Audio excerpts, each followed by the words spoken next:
Good afternoon, Cameron University. This week in SGA, senators and representatives voted on the campus police vehicle regulation legislation, and executive officers prepare to end their year and welcome new officers. President Daniel Brown is here to discuss the role he played in SGA during his time at Cameron, and we will hear from students who attended the OSGA conference. All this coming up on This Week in SGA.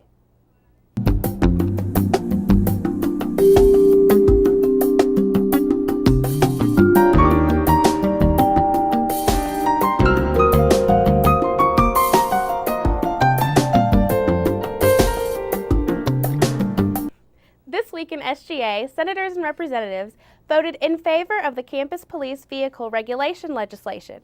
The legislation calls for campus police vehicles to only drive on campus sidewalks during emergencies. Several senators and representatives returned from the OSGA conference this week. CUSGA reporter Mitch Watson has the details. Over the weekend, 3 members of Cameron's Student Government Association traveled to the campus of Oklahoma State University in Stillwater to participate in a state SGA. For This Week in Student Government, I'm Mitch Watson. SGA members Holly Novell, Eli Morlett, and Jordan Scribner representing Cameron University at the Oklahoma Student Government Association. At this week's meeting, the attending members gave a report to the student body. They shared a story about a piece of legislation presented by Cameron. Eli Morlett authored a bill that would make textbooks tax-exempt for students. There was also a provision that would require a verification of enrollment before the tax exemption. The bill passed overwhelmingly at OSGA and will now be considered by the state regents. Representative of Pi Kappa Delta Jordan Scribner was one of the attending members at OSGA. She said that by attending the conference, she saw how privileged she was to be serving for Cameron University's SGA. I think one of the important things we discovered there was that Cameron's SGA, in comparison to other SGAs in the state, was much more productive.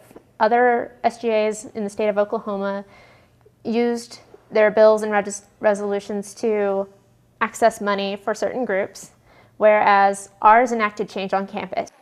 Until next week, I'm Mitch Watson for This Week in Student Government. The Student Government Association cannot run without a strong and dedicated leader. Here to talk about the role he played in the organization during his time in SGA is President Brown. Welcome, President Brown. Thanks for having me. So we've had you on the show a couple times, and you're always a fabulous guest to have on. Now, you've been here at Cameron for 4 years, and you're a senior. You're graduating in May, right? Yes, ma'am. Let's reflect a little bit on your time in SGA. When did you first get involved? I first got involved in SGA the fall of my freshman year whenever I spoke to Marcus Rivera and Ryan Alley at the organization browsing fair outside the old student union. And they just chatted me up and got me to sign up, and I ran for it and got a phone call one day. Said, hey, you made it into SGA. We have a meeting tonight at 5:15. I was like, all right. So you've been involved for 4 years. Yes, I have. What different roles have you played? I started out as a senator. I've been senator, sergeant of arms, treasurer, and now president. What are your future plans after graduation in May? Right now, I'm actually in the process of trying to get a job with the Norman Police Department, and it's a pretty long, drawn-out process, so right now I'm going through background investigation, and hopefully I'll start there in September. Well, that's awesome. Congratulations. Thank you. What do you think your proudest accomplishment is in SGA? Well, of course, other than actually getting elected as president, just being able to be a part of the organization and get actually Cameron's SGA better known throughout the state, because, for instance, since I can remember, we've never had anybody from the Oklahoma Intercollegiate Legislature come down and speak to our delegation to try to get votes from them. Usually it's whenever there's an election going on at OAL, like there is this session. Nobody ever comes speaks to Cameron about it.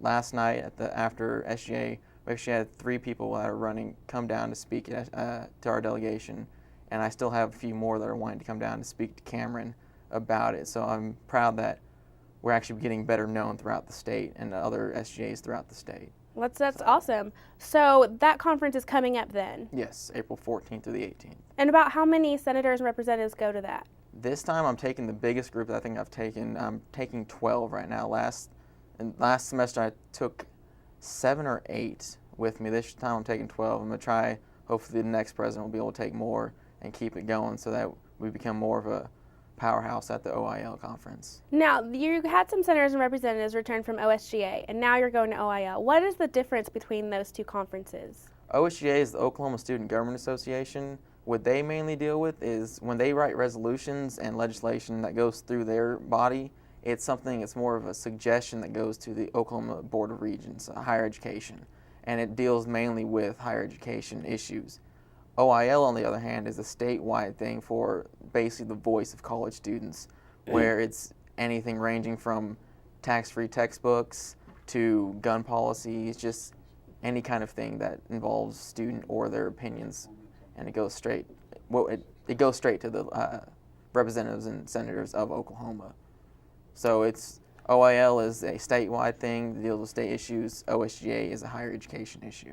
All right, and you attend the next conference, OIL, right? Yes. And this will be your last one? My last one. As the president of SGA, what are some of the responsibilities that you had to take on?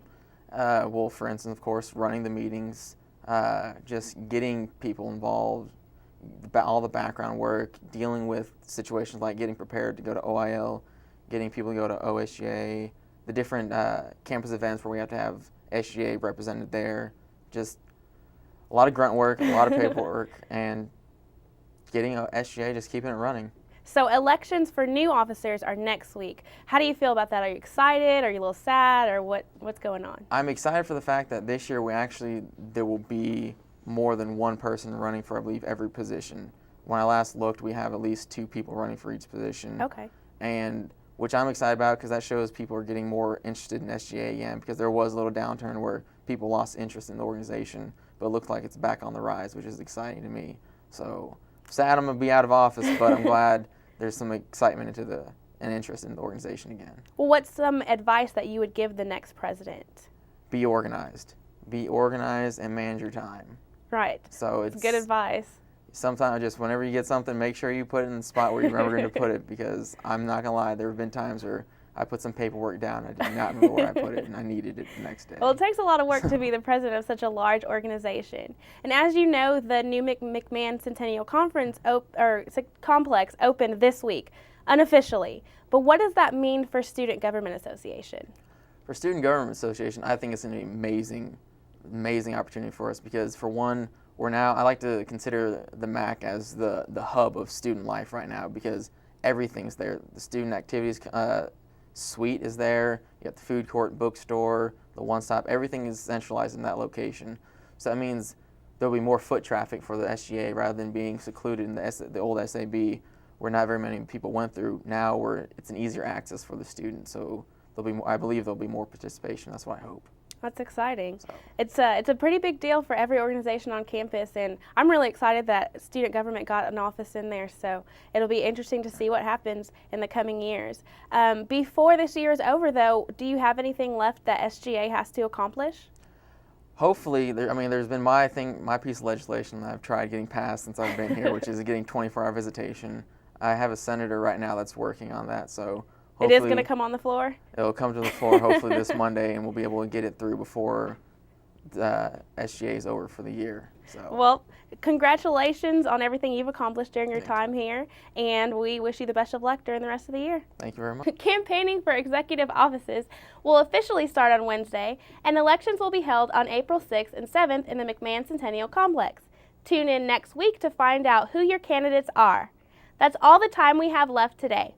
Please be sure to check out CUTV on YouTube by going to youtube.com and searching CU Internet TV.